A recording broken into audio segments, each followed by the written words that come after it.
uh, with chapter 4 and see how far we can make it in that today. I've trying to cough up a lung, so I have to step out for a second, get some drink or take another cough drop. Please forgive me. So we're talking about reaction yields. The last thing that we introduced was this concept of percent yield. It's how much we actually make in a reaction. We talked about the theoretical yield, how much we can make. That's calculated based on the limiting reagent that's there. And then the percent yield is the ratio of the actual divided by the theoretical times 100 as a percent. So if we put these concepts together, if we look at the combustion of methane, so methane in a balanced reaction, one molecule of methane reacts with 2 molecules of oxygen to produce 1 CO2 and 2 molecules of water. So we need to take into account our stoichiometry, the ratio of 1 to 2 to 1 to 2 to make the reaction balance. So we can visualize it to see that there are multiple some molecules involved in this reaction. Now if we take that balanced reaction and we look at the reaction, let's say that we have 5 molecules of methane and 8 molecules of oxygen, which one is the limiting reactant? So our approach that we need to use to that is to look at the ratios between the reactants to the product. That's what we call the stoichiometry. So first we'll start with the 5 molecules of methane, and we'll find out how much product we can make. And we're going to compare to the product CO2. So to find the number of moles that we can make from the 5 methanes, we start with the 5 methane molecules. The stoichiometry says for 1 methane, I make 1 CO2. Therefore, the methanes would cancel out. It would produce 5 molecules of CO2. So from the 5 methanes, I can make 5 CO2s. So that's with one of the reactants. Now I need to compare with the other reactant, the one I've got 8 of, and see how many it can make.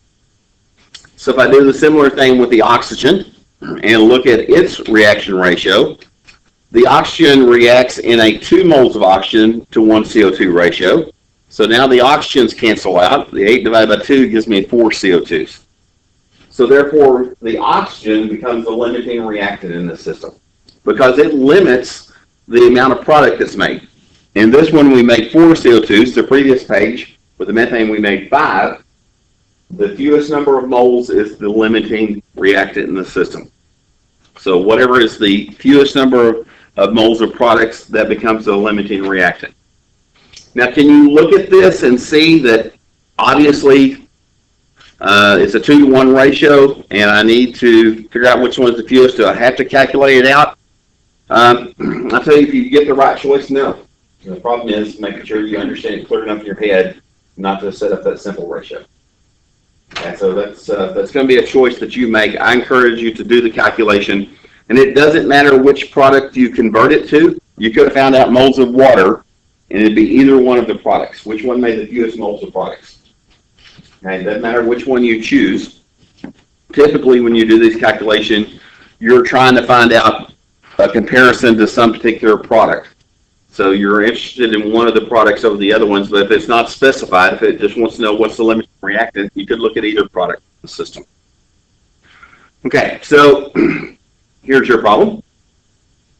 I tell you we're doing combustion of propane. I'll give you the balanced reaction.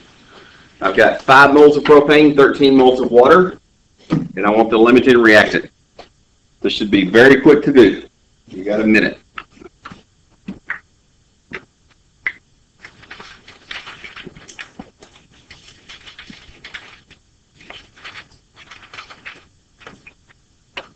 Pick a product, convert it into one of those products.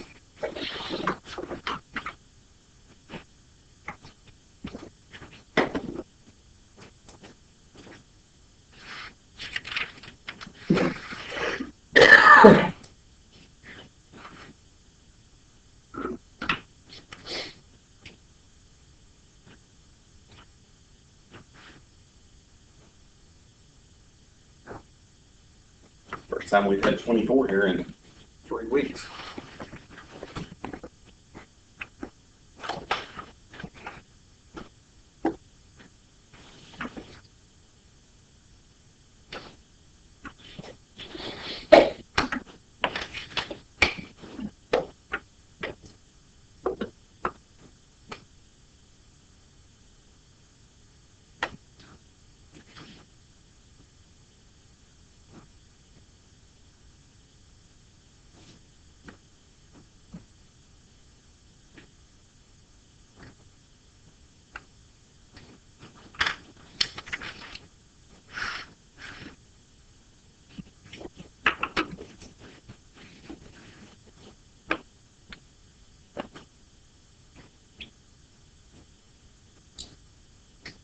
All right, need some more answers. You're at the point now you need to take a guess. 5, 4, 3, 2. All right, you're in. That's a stair step. Okay, most of you think the answer is C, but C is D, but C's not far behind it. So let's ask a neighbor, figure out what the correct answer is. Got a minute.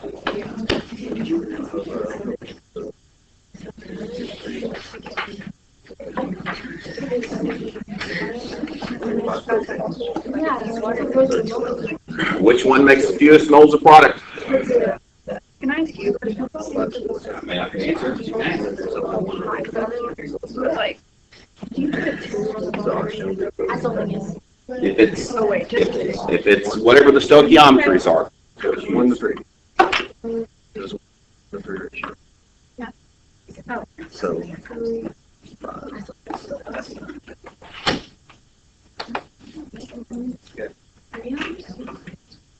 Okay, revote.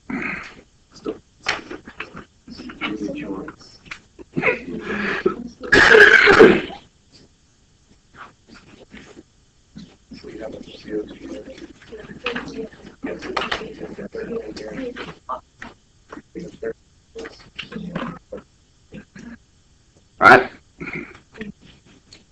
Last one. They had revoted. Okay. Well, we've eliminated it down to 2. Let's figure it out. So if we look at this guy, take each one of the reactants independently. So I've got 5 moles of propane. So 5 moles C3H8.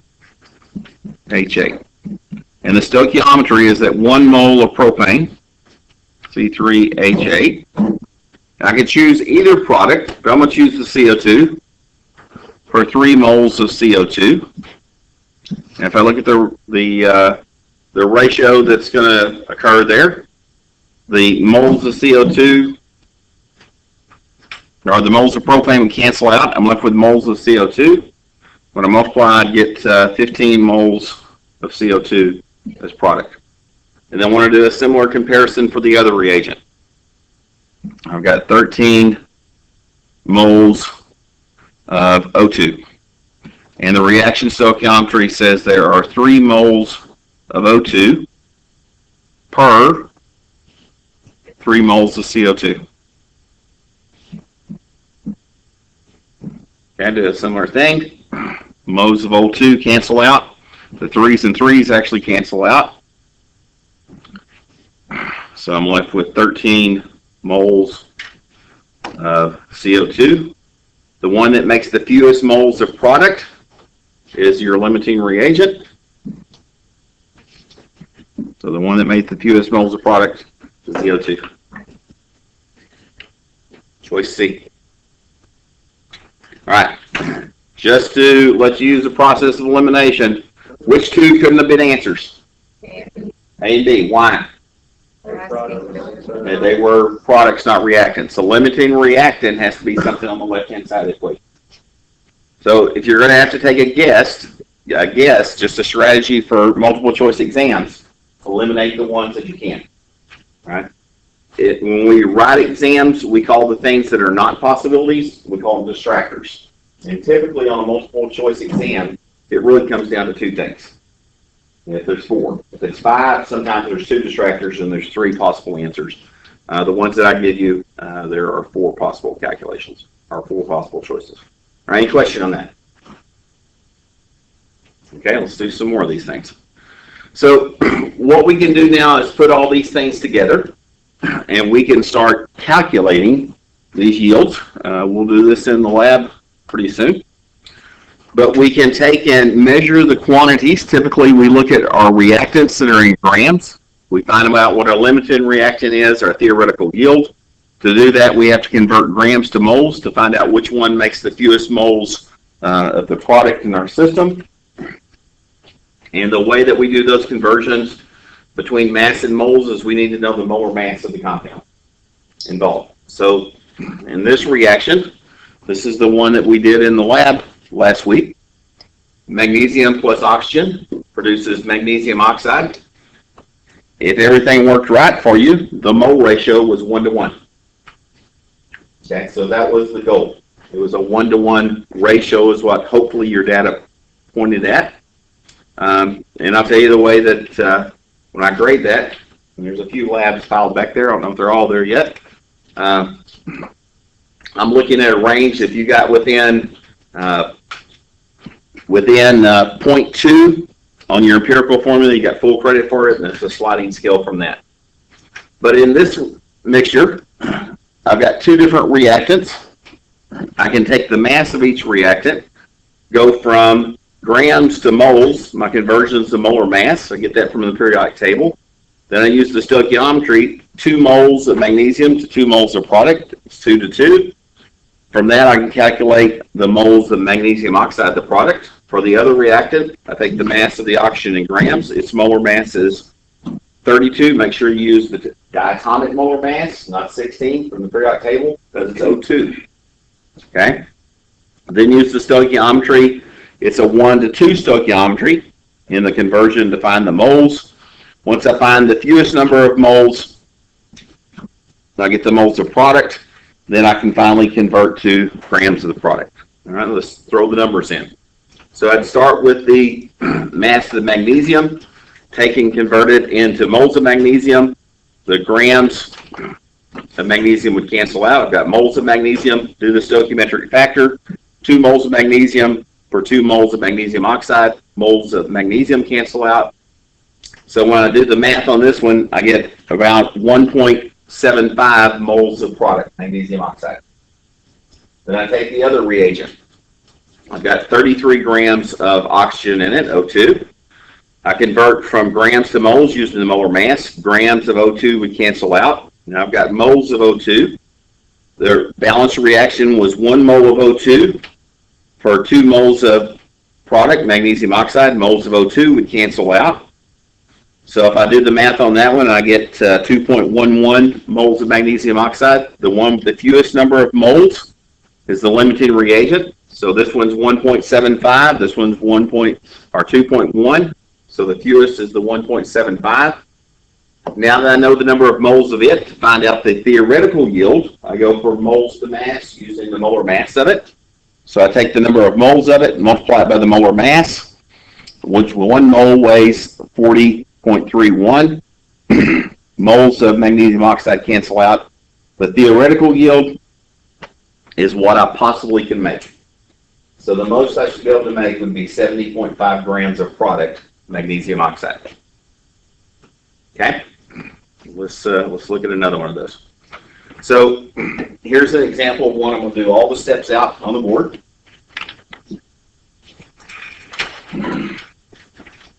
I want to know how much nitrogen gas can be created from reacting 9.05 grams of ammonia, which is NH3, and I give you its molar mass, with 45.2 grams of copper oxide, and I give you its molar mass.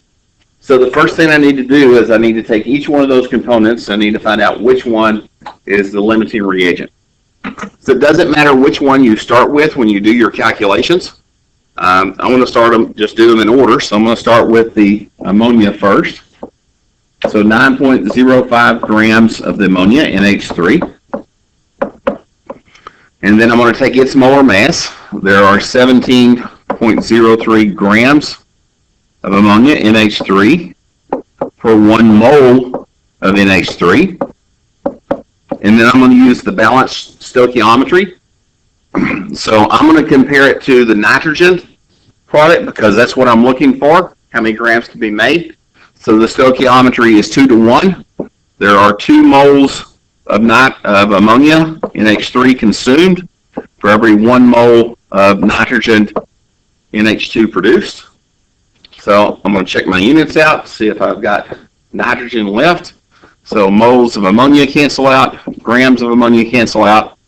I've got moles of nitrogen, so that part of it's looking good for me. Now I gotta grab my calculator.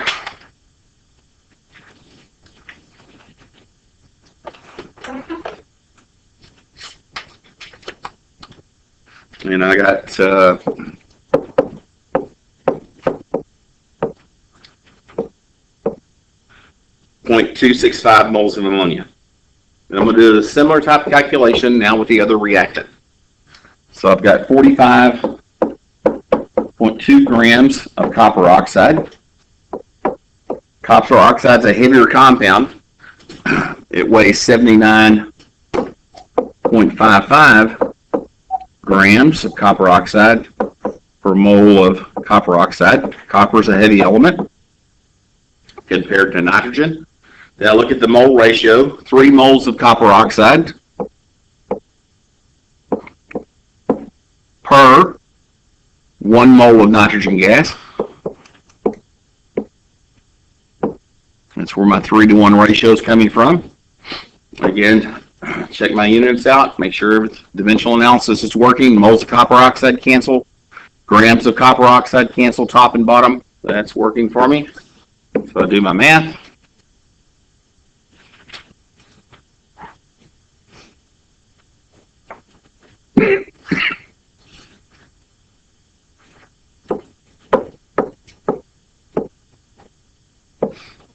This reactant only makes 1.9 moles of nitrogen, or 0.19 moles of nitrogen.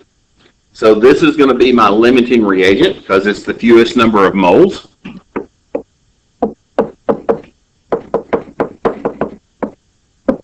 So what I simply need to do is go from the limiting reagent to the mass of the nitrogen. So I can just extend that calculation on out. All I need to do is take the molar mass, 1 mole of nitrogen, N2, and I give you its molar mass is 2802. If not, add 2 nitrogen atoms together.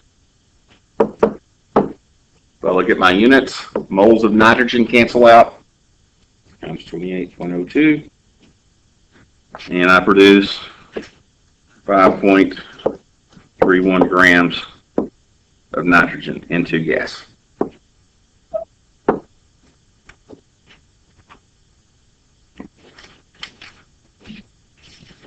Okay. All right. Now the next part of the problem says the first part of it in black is the same, but I say what's the percent yield if I made 12 grams of copper product? Okay. So I've made 12 grams of copper product. So what I need to do is find out what is the theoretical yield of the copper. Now from the limiting reagent from the previous page, I can go back and see that my limiting reagent was the copper oxide. So now that I know that piece of information, right, I can take and apply that same thing to this problem. Because I know my amount of product is going to be limited by the amount of copper oxide. I've got my 45.2 grams of copper oxide. Copper oxide, we said, weighed 79.55 grams of copper oxide per mole of copper oxide. Now I want to know what's the relationship between moles of copper oxide and moles of copper, and it's 3 to 3. So 3 moles of copper oxide per 3 moles of copper. Now I've got moles of copper. I want to go from moles of copper to mass of copper. So 1 mole of copper, and then go to the periodic table and find copper in the periodic table. 63.55. Weighs 63.55 grams of copper per mole. I want to check my units, make sure this cancels out to give me grams of copper. You've got grams of copper oxide cancel, moles of copper oxide cancel, moles of copper cancel, grams of copper. I've got it set up right. So I just do the math.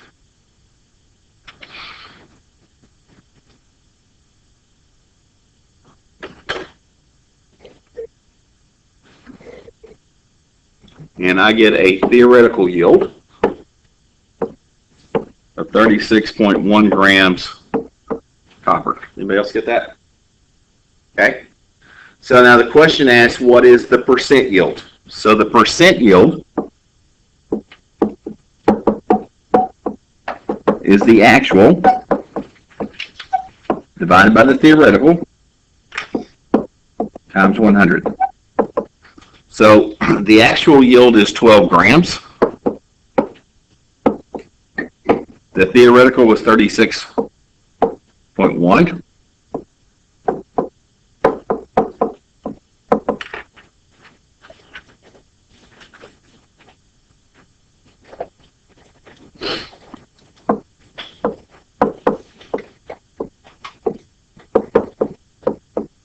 I got 33% yield.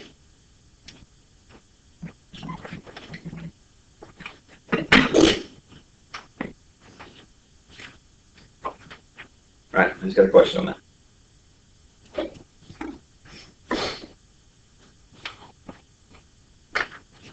So the information I used from the previous part of the problem, going back to here, it was just which one's the limiting reagent. Are we gonna have to memorize that like formula? What formula? What percent yield? I mean, it's not that hard. No, that's on your equation sheet. So, nope. All the hard things, all the steps in between, and all of those are those little bitty dimensional analysis steps, which we haven't got on this. All right. Your turn.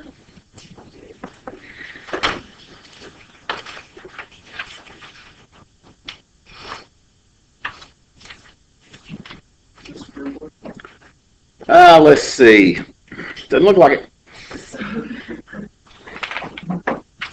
You, yourself, and I.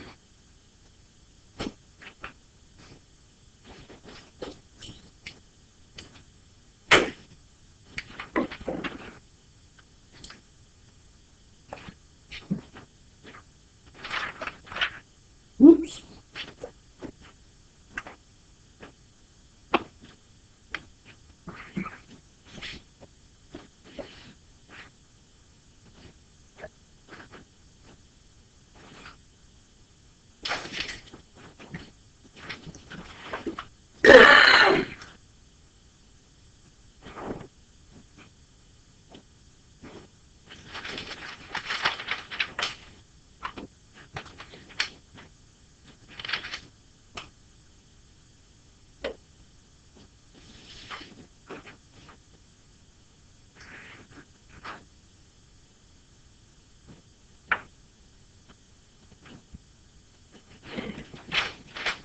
Give you the mass of each reactant.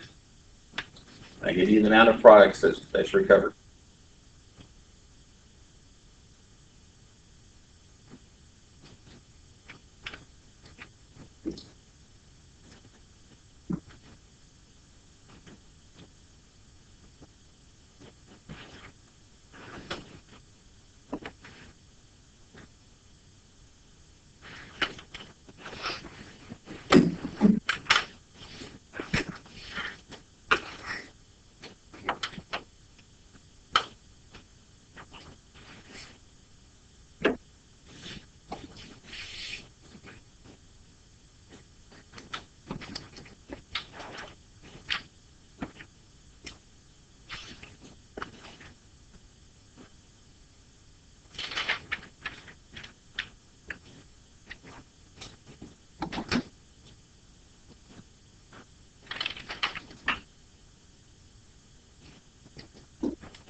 Wrong answers.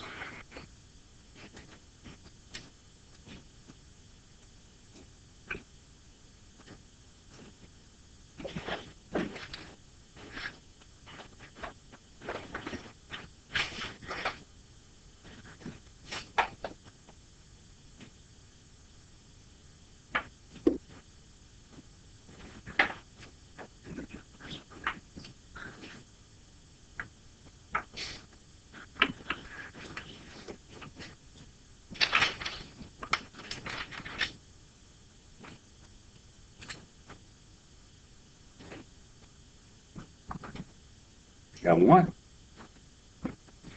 Another minute.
Okay, it's make a guess time.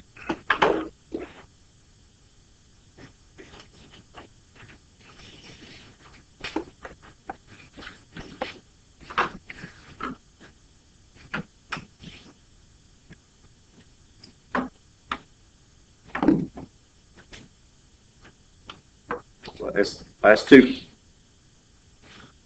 All right. Okay, we're unsure. That'd be a good way to say it. The most predominant answer is C. This is very similar to the one I just worked, so maybe pay attention to this one. Okay, we've got to find out what is the limiting reagent. We start with 15 grams of each. So I'm going to start with 15 grams or 15 kilograms. And let me give you a hint. Whenever you have kilograms, and I know my yields in kilograms, you can just set up you don't have to do the kilograms. If you put the kilo prefix in each, you can just take the molar mass and say kilograms per a kilomole.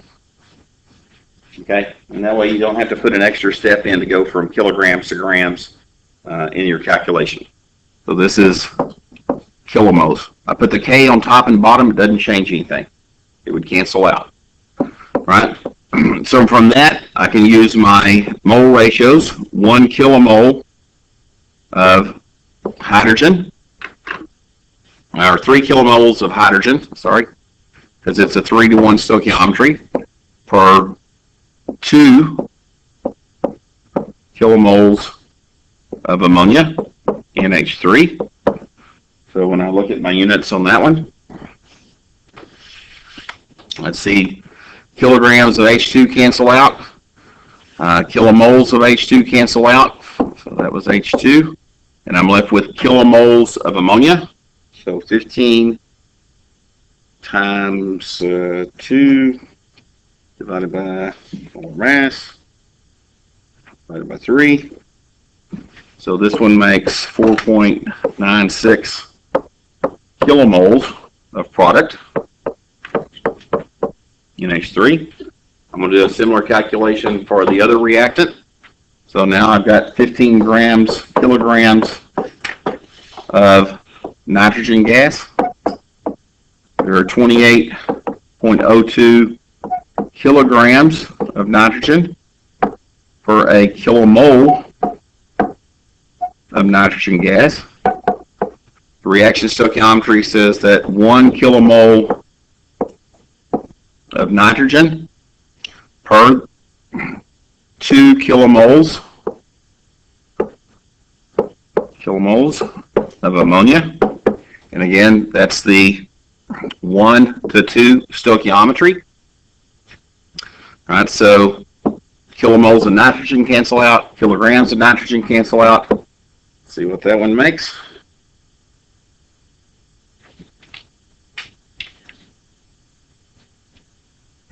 And that one, if I did my math right, 1.07 kilomoles of NH3. So the one that's the fewest is my limiting.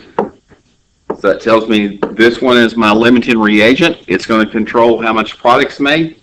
So to find out how much product's going to be made, I know that 1 kilomole of ammonia weighs that molar mass in kilograms. And I tell you that ammonia is 17.03. You don't have to. Since there's two. Have to what now? There's two produce. You don't But that's already taken into account in this step. All you found is the number of moles of product. So all you have to do is go from moles to grams. Okay, so kilomoles of ammonia cancel out. So times 17.03. And I get 18.2 kilograms of ammonia. And then finally I tell you that the amount of product recovered is 17.3 divided by the theoretical 18.2 times 100 is a percent.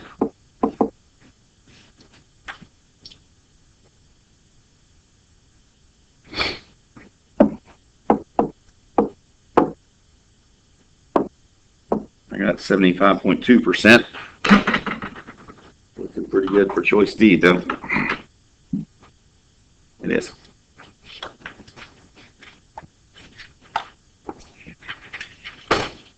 Okay. Find the limiting reagent. From that, find the theoretical yield. From the theoretical yield, get the percent yield. All right. That's probably more examples than I've ever done in a classroom period over these. If you're still struggling with this, I encourage you to start looking at the problems in the back of the chapter and figure these things out. This is Chemistry 101. Going, calculating theoretical yields. Okay, so we're going on to the next topic. So we're looking at concentrations and stoichiometry. We're applying a different aspect to stoichiometry. What we're looking at now is how to describe different types of solutions. So if I take something and dissolve something like table salt in water, it becomes part of the solution and disappears. It makes a mixture that seems to be in one phase, that by definition is a homogeneous mixture, but we know the salt's still there. We could do it from, we could taste it, and we could taste the salt in water. You wouldn't want to taste anything in the lab, but if you did it at home, put salt in a glass, maybe you've gargled salt water for a sore throat or something, you can detect the salt that's there, or salty water you made spaghetti in or something. Or we could boil the water away and we could recover the salt that's there. Now the thing is that solutions can be different from one another. I can have a little bit of salt in the water, or I can have a lot of salt in the water. I need a way to distinguish between the different types of solutions. So that's what we're working to do. When we look at things that are homogeneous, means it's one phase of mixtures, we call it a solution. And we usually think of solutions as being liquids, but you can have homogeneous solutions that are solids as well. Now, that's an odd way of thinking about things, but you can have a metal alloy, two different metals that are mixed together in a liquid phase. Those metals cool and become a solid. It's still a solution of those solids. We call those alloys, but solution doesn't have to be restricted to only the liquid phase, even though that's a common way we describe it. If we think about a solution, there are two different components. The majority component is called the solvent. The minority component is called the solute. And whenever we dissolve something in water, we use the term aqueous to describe that. So whenever we have something that's in a chemical reaction that's involved with water, dissolved in water, typically to represent it's in water, we'll put AQ in parentheses behind it, represent that phase. This is something that's been dissolved in water.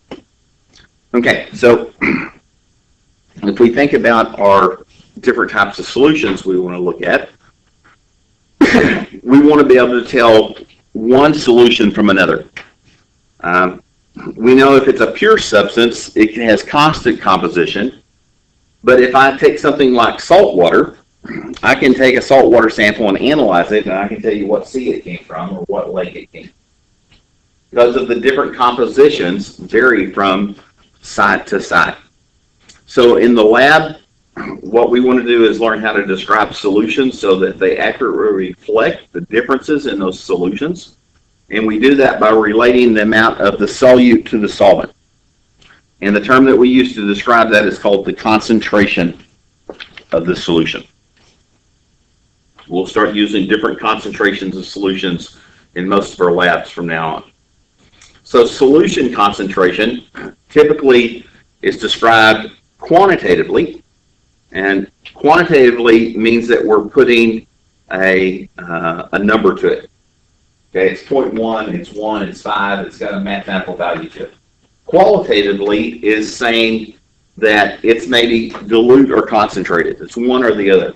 But the problem is those are too generic sometimes, and we need to be more specific. So we actually want to assign a mathematical number to things. So dilute solutions are simply referred to that has a small amount of the solute compared to the solvent. Concentrated solutions have a large amount of the solute compared to the solvent. Well, what's small and large? Okay, well, it depends on what you're trying to do. If I'm concerned about an environmental toxin, I may be concerned with that environmental toxin at the part per million level or the part per billion level. If it's a cancer-forming agent, I may be concerned about it at the part per trillion level. So a couple of molecules of that reagent per trillion molecules of solvent surrounding it. Okay, and it becomes significant then for human health. Sometimes, if I'm worried about the amount of sugar that's in a can of Coke, I'm concerned about parts per 100. Is it 31 or is it 32 parts per 100? Okay, so there it really doesn't matter as much for your health aspect as just your reproducibility of your product. But we want to learn how to describe all the different solutions correctly. The term that we use most often as chemists in describing things in the chemistry lab is the term called molarity. And molarity is the ratio to the moles of the solute divided by the volume of solution in liters. It's moles per liter. It's the capital M represents molarity. That's our abbreviation for it. And it's the moles of solute divided by the liters of solution. Now, key thing about liters of solution, the solution, keep in mind, contains both the solute plus the solvent. So the solution is what you have when your compound's dissolved.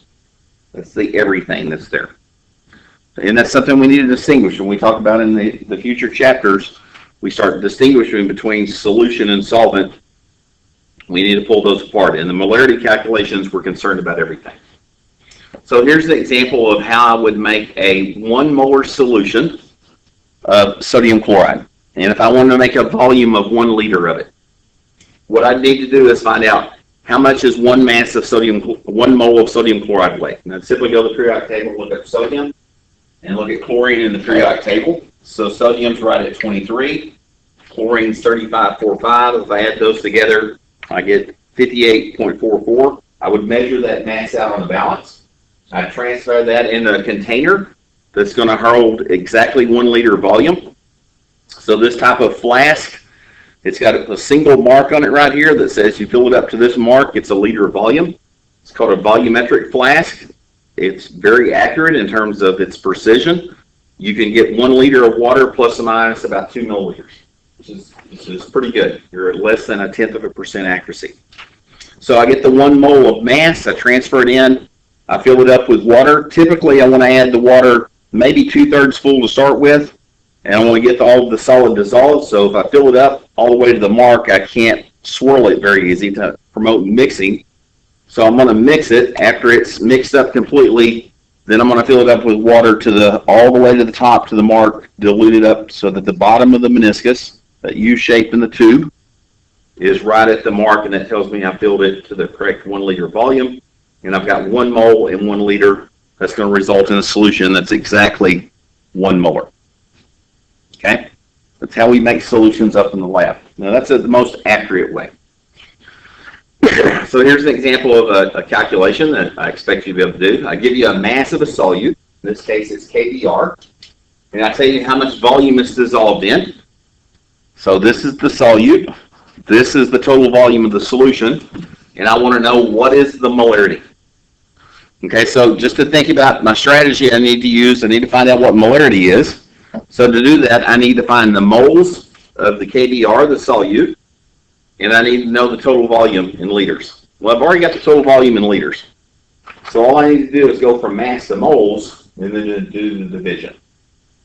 Okay, so my relationships between mass and moles of the KBr is simply the molar mass. I added those two things together in the periodic table. And the thing I'll warn you about, if it were in milliliters, if the volume's given in milliliters, do the metric conversion to liters. It's got to be moles per liter. It's got to be that ratio. Okay, so the way I set my problem up to solve it is start with what you know. What I know is the mass of the KBr. I'm going to put that on top. Take the mass of the KBr, convert it to moles. So I divide it by the molar mass of KBr. KBr weighs 119 grams per mole. So that gives me my moles of KBr. And now I'm just going to divide it by the volume of the solution. So I take the moles of KBr, divided by the volume of the solution, which is 1.75 milliliters. That's what was given in the problem. And when I divide it out, I find that the molarity of this KBr is 0.122 molar. And really the check I'll tell you to do, we're not familiar enough with units yet to make sense. Does this number make sense or not? The way that we can make sense is, sorry.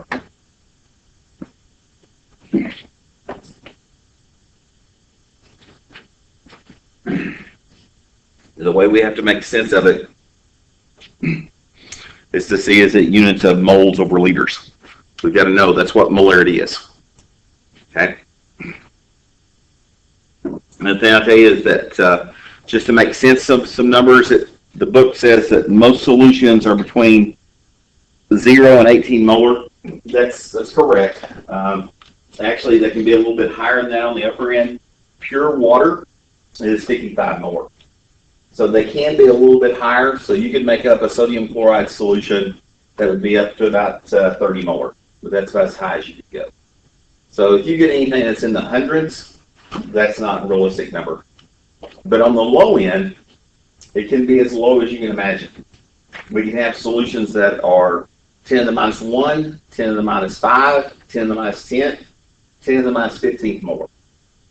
So when you look at something like a single protein that's expressed at a single level in a single cell, there's one copy of that protein in a cell. Even though the volume of a cell is picoliter volumes typically for a normal cell, one copy in that, and it's still going to be there. If you do the math on it, it's like 10 to the minus 13th molar. So we have things at all ranges of concentrations that we have to be aware of. But the formula of math works the same. All right, so I want you to apply that to this one. Just like the previous problem we did, I give you a mass of sucrose, I give you its molar mass, and I give you the volume of the solution, and I want to know what is the molarity.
Make sure you got your units set right.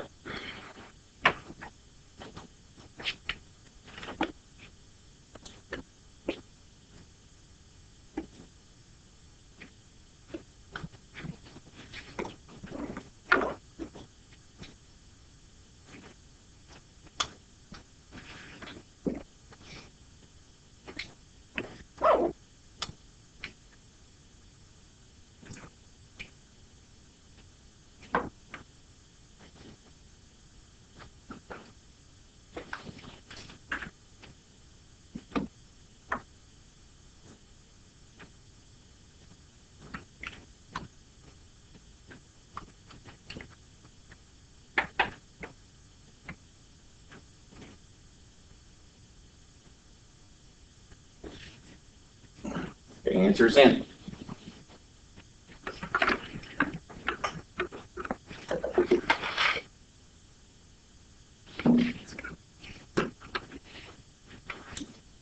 Everybody voted.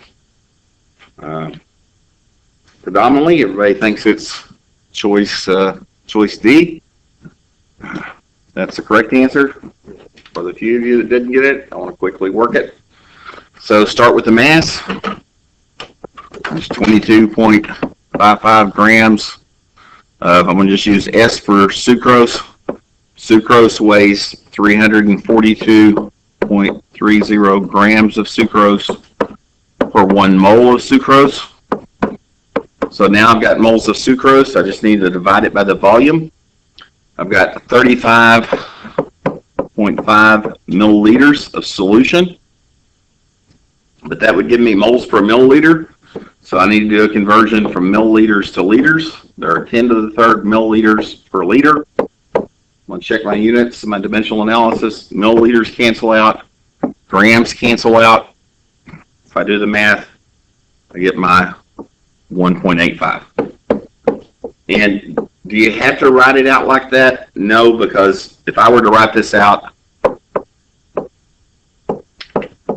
I would have done this step in my head instead of doing those combined steps. You do it the way you're comfortable with the metric units. If you need to write this, the second step, do it. That's fine. You just got to make sure you can do that conversion. Going from milliliters to liters and back and forth is something that absolutely you got to be able to do. All right, question on that one. Okay.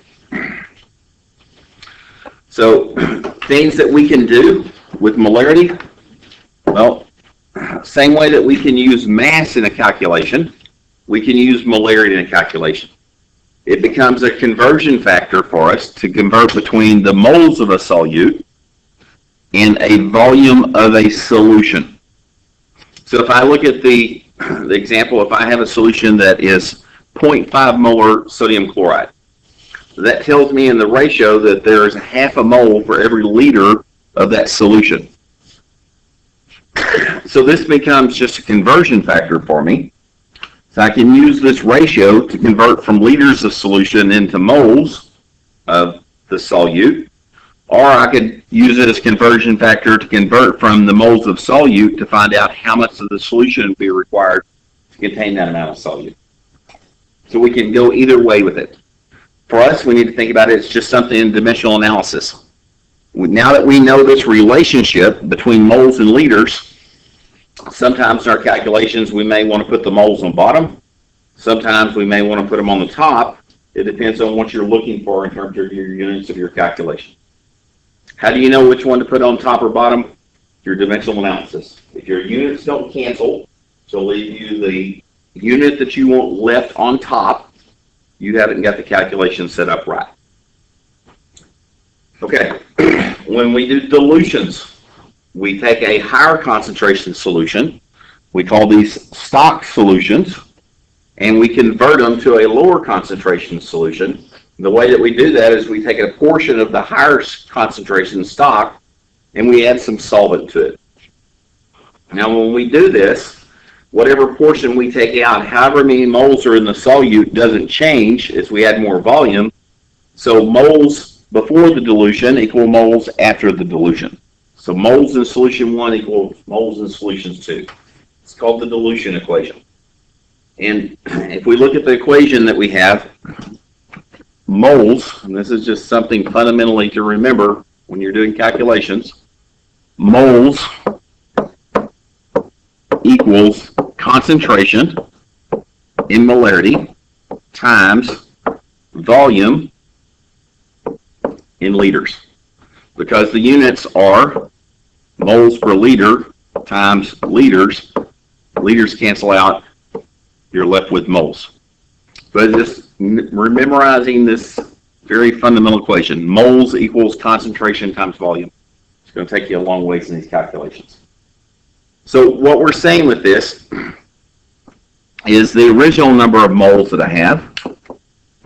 In my original sample, moles 1 equals moles 2. And commonly, instead of writing molarity, it works for molarity, but it also works for any other unit of concentration. We'll write this same equation in the form of C1 V1 equals C2 V2, where C represents concentration 1 and 2 before and after a dilution that we have. Okay, let's put this to work and show you how we use it. So I want to make 3 liters of a solution that's 0.5 molar. Okay, so 3 liters of 0.5 molar calcium chloride, that's my solute, and I'm making it from a stock solution that's 10 molar. It's available. So what I need to do is find out how much of that 10 molar solution that I need to go into a 3 liter volume. So I've got a 3 liter flask that's available for me, and I need to find out how much of that flask that I need. So what I'm going to do is set up the equation CV equals CV. Concentration times volume equals concentration times volume. So when I set this up and solve it, change my color of my pen, I know that I've got 3 liters times, it needs to be 0.5 molar, moles per liter on one side. And then on the other side of the equation, I want to know what type of, how much volume of the 10 molar that I need. So to find the volume, I just divide both sides by the 10 molar.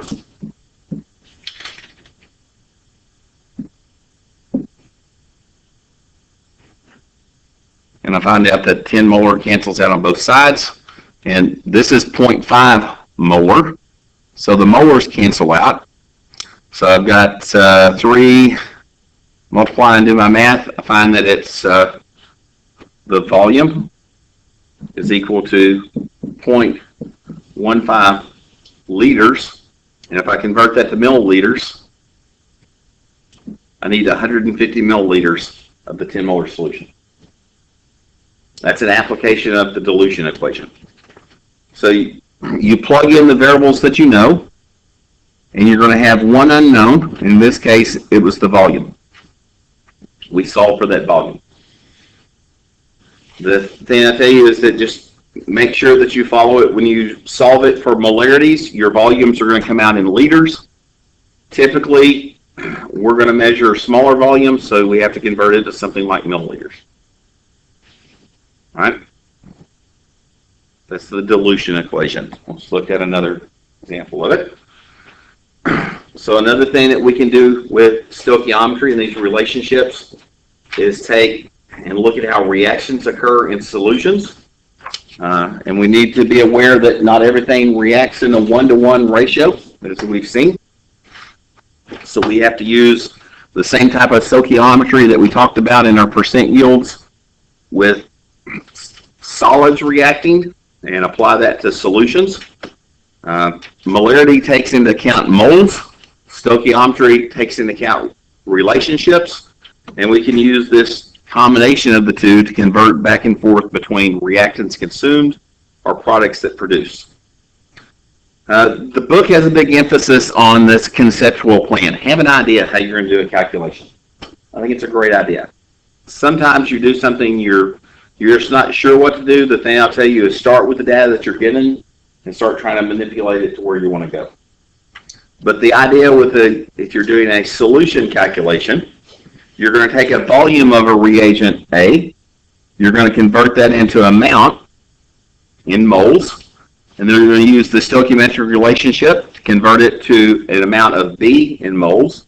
And that may be B a reactant, and it may be B a product. We don't know. We got to figure out what we're going to do in a calculation. And then finally, if that is a solution, we can find out what volume that's equivalent to. How much of B is produced or consumed in terms of a volume. We just have to be flexible in doing our calculations. If we need mass, we need to do mass. If we need volume, we have to do volume. Okay? All right, let's look at some examples. All right, on this one, I want to know what volume of a reagent, and it's a certain concentration of KCl, is required to completely react with a volume and concentration of a second reagent. And the first reagent that I'm looking for is KCl, that I'm looking for the volume of it. The reagent it's reacting with is lead nitrite, and I give you a balanced reaction. 2 moles of KCl react with 1 mole of lead nitrite to produce 1 mole of lead chloride plus 2 moles of potassium nitrite. Okay. So kind of get your information together. I know the solution or the concentration of the KCl. I know the volume and concentration of the lead nitrate. And I'm looking for, what am I trying to find? I'm looking for the volume of the KCl. So the strategy I need to use is to take the combination of volume and concentration of the things that I know, which is the lead nitrate, convert that into moles. Then I can use the stoichiometric relationship to convert that into moles of KCl. Once I know moles of KCl, I can use the concentration and to get it into volume of KCl. All we're doing is taking the individual steps and putting them all together. Okay? So my relationships are the concentrations, the mole ratios that come from the balanced reaction. It's a 1-to-2 stoichiometry. And then finally, the concentration of the reagent that I'm trying to measure. Okay, so here's my putting the plan into action. I take volume times concentration. So it's important, I think, to see this. So essentially, the first step here represents volume. The second step represents concentration. And volume times concentration equals moles. Oh, well, it doesn't look like moles. Moles. So this is moles of lead nitrate that I'm going to be left with here. PbNO3. All right. Then I'm going to convert from moles of lead nitrate into moles of KCl. And then finally, I'm going to go from moles of KCl into liters of KCl. So let's look at how the units cancel out. So start with the volume. Multiply it by the concentration. So the moles per liters, the liters of KCl would cancel out. So this is moles of PbNO3. Now the moles of PbNO3 would cancel out with the stoichiometric ratio. It's a 1-to-2 stoichiometry. That gives me moles of my product, KCl, or the other reagent, KCl. Excuse me. So now I've got moles of KCl. If I think about the equation I told you before, concentration times volume equals moles. So if I'm looking for what the volume is, which is this case, volume is equal to moles divided by concentration. So what I'm doing is taking the moles that I have and dividing it by the concentration, which is 0.15 moles per liter. That allows the moles of, this is KCl, moles of KCl to cancel out with moles of KCl. I'm left with the liters of that solution. When I multiply and divide, I get that it's 0.35 liters, or 350 milliliters. Okay, so I took two combinations of concentration and volume to find moles, and then I just took the stoichiometric ratio from the balanced reaction to relate those two things. This is the type of thing that we do in a chemistry lab on a daily basis. Okay, let's look at another one like this. Okay, this is a reaction that we may use to determine the concentration of an unknown species. I tell you the concentration of 25 mils of sulfuric acid, H2SO4, requires 83.6 mils of a certain concentration of lithium hydroxide. And I want to know what is the original concentration of the sulfuric acid in molar. Okay, the key thing I need to realize is that volume and concentration, these two steps, they give me moles. So that gives me the information that I can calculate the moles of the lithium hydroxide. I don't need the parentheses, lithium hydroxide. From that, I can relate moles of lithium hydroxide to moles of the sulfuric acid. And then finally, once I find moles of sulfuric acid, I can calculate what is the concentration of the H2SO4, sulfuric acid. All right, let's go through all the steps. Okay, so start with what you know. And usually I like to start a problem like this writing down concentration. I've got 0.12 moles per liter lithium hydroxide. So molar, capital M, is moles per liter. So I'm going to go ahead and express it as moles per liter. And why I want to do that, because I want to go ahead and get this volume to cancel out. And then I'm going to multiply it by the 83.6 milliliters of that solution. Again, milliliters and liters don't match, so I've got to convert to make them match. So 10 to the third milliliters per liter. That allows liters to cancel out, milliliters to cancel out, and now I've got moles of lithium hydroxide left. So the next step in my reaction is what is the stoichiometric relationship between lithium hydroxide, 1 mole of lithium hydroxide, or 2 moles of lithium hydroxide, per 1 mole of H2SO4.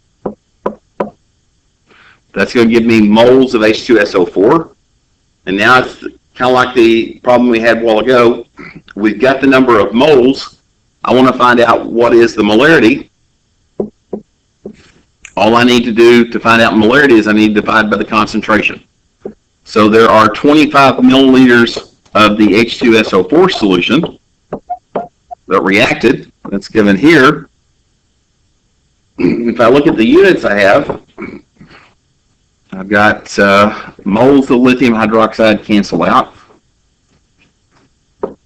My units are moles of H2SO4 per milliliters of H2SO4. Is that molar? Moles per milliliter.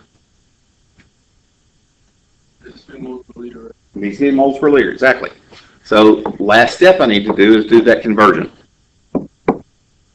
There are 10 to the third milliliters per 1 liter.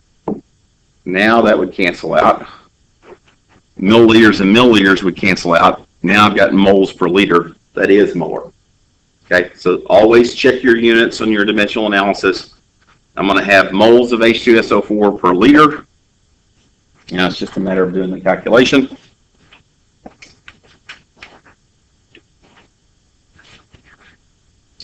Two. All right, and I'll see that my thousands actually top and bottom cancel out. So I don't even have to have those in there.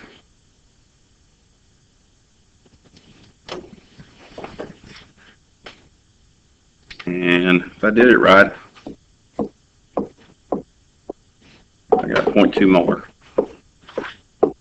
Anybody else get that? Nope. I mean, I did it right.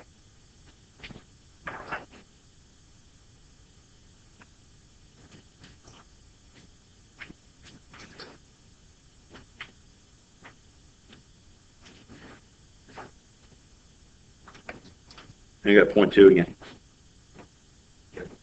Okay. Yep. 0.2 molar H2SO4. It's all the small steps. Okay, can you say how you went from milliliters per and 1 mole of H2SO4 to something? Okay, so what I did, we found the number of moles from the previous step of H2SO4. So I want to know what is the concentration, and that concentration needs to be moles over liters. It's moles. Let's try to make a straight line out of it. So I've got the moles, so I divide it by the volume, and the volume was in milliliters originally, so I had to convert from milliliters to liters to get it in moles per liter. So all the front part of the calculation was finding out how many moles of H2SO4 were there. That was how we reacted. This tells me the moles of H2SO4. And then to get the concentration, I need to combine it with the volume of it. And the two things together give me the molarity, the moles per liter. And sometimes we will use the term molar. Molar and molarity, we drop the T off of it. I-T-Y mean the same thing. They both mean capital M moles per liter. Okay, I'll tell you, the only way you learn these things is you work the problem solve. For those of you that are planning on taking another chemistry class, this is the language we speak in. Moles and liters. As chemists, that's the terminology we use. We describe everything as we make up as a solution. We don't put on our label how many grams per volume. We convert it to molar, put it on the label. And that's chemist's language. So you've got to get this vocabulary down as part of chemistry. And you can start working on the mastering chemistry, or you can start working those problems in the back of the book. And again, if you're struggling on how to do these, there's a set of problems in the back of the book before the problems that I assign you, suggest you look at, and those have a solution completely worked out. Okay, so there are a set of problems that if you go in the back of the book, there's a complete step-by-step solution worked out. Work through those problems first, figure out the first steps to do, and figure out how to do these problems. Okay, here's an example of what I expected you to do in a test a year or two ago. So I want to know how many grams of calcium chloride are formed when 15 milliliters of a certain volume and concentration. So I've got a volume of 15 milliliters, and I've got a concentration of molar calcium hydroxide reacts with excess HCl. So the fact that this is excess, it tells me that this is the limiting species. This is the limiting reactant or reagent. All right, so the key thing about it, volume times concentration equals moles. So that's the strategy that I'm going to use to work this problem. I'm going to take that volume and concentration of this reactant and then stoichiometrically relate it to the amount of product. And the product that I'm forming is the KCl. It's a 1 to 2 stoichiometry. And then go for moles of it to mass of it. Because it wants to know how many grams. This is a solid that's going to be precipitated out. We're going to collect that precipitate to figure out our percent yield in the problem. Okay, so let's, here's how you would have set that one up. Always start with concentration. So I've got a certain concentration of a reagent, and moles, molarity is moles per liter, so I'm going to go ahead and write it as moles per liter. That really should be a small m. All right, of the reagent, calcium hydroxide. And the volume of it is 15 milliliters, and I'm just going to go ahead and convert the 15 milliliters in liters. So this is the equivalent to 15 milliliters. Some of you I know do this already. If you need to, set this step up. Divide it by 1,000, you'll see it's 0.05. So that's going to give me milliliters, or liters are going to cancel, and it's going to give me moles, MOL, of calcium hydroxide. So now I need to use the relationship between the two, the reactant and the product. So 1 mole of calcium hydroxide for the product. Actually, it's 2 moles of calcium hydroxide for 1 mole of product. 2 moles of calcium hydroxide for 1 mole of product, which is calcium fluoride in this case. And then finally, to go from moles to mass, I use the molar mass of calcium chloride. And I tell you, calcium chloride weighs 110.98 grams of calcium chloride per mole. Check my units. Moles of calcium hydroxide cancel out with moles of calcium hydroxide. Moles of calcium chloride cancel out with moles of calcium chloride. I'm left with the unit I want on top. Everything else is canceled out. Let's do the math.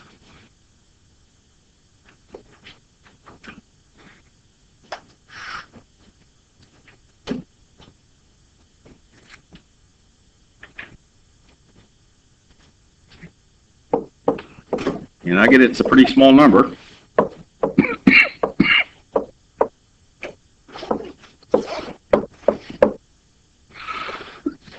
I got 0.00197, if I did my math right, grams of calcium chloride. Okay, question on there? Good.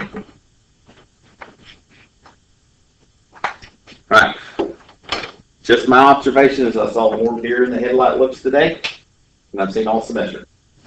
Got to be prepared to come to class. Read ahead, look over these notes, understand what I'm talking about. You don't put an effort in coming into class, you're wasting your time. Okay? Be prepared for class. See you tomorrow.